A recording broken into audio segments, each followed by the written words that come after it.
Hello everyone, welcome back to Sheldon's Gardening Tips, your complete DIY guide for everything lawn and garden care. Now, in this video, I'll be giving an update 10 days after this lawn, for this Bermuda lawn.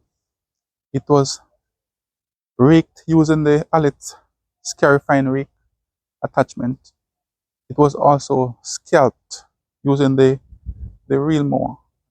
The lawn was cut down to a half of an inch, and I've been gradually raising the height of cut. Now, I usually maintain this lawn at 3/4 of an inch. Now, it would take maybe the next 2 mows for it to reach back to that final height. So the reason the lawn was scarified and then scalped, the scarifine served to remove the thatch that was present in the lawn. And as a result of removing the thatch, the lawn was now better able to breathe. So whenever the lawn is watered, the water can quite easily make its way down through the grass and into the soil. The same for the nutrients as well as for oxygen. Now, this is what the lawn looked like 10 days ago when it was scalped. Now, all I have done since, I have applied some granular fertilizer and I have been watering it every other day on average. Now today I'll be giving it a mow using the cylinder mower.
there you have it. So that was a short video, just an update 10 days after this Bermuda lawn was raked using the Allet Scarifying rake.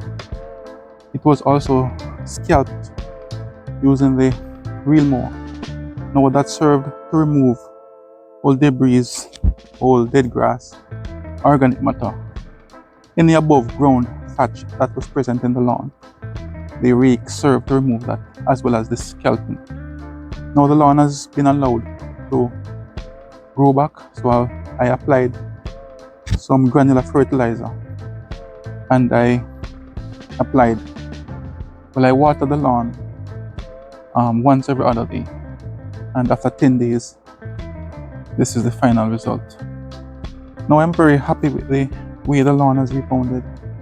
Now, as I've said in the past, you can take chances with Bermuda grass because it is very quick to recover from any damage that is done to it.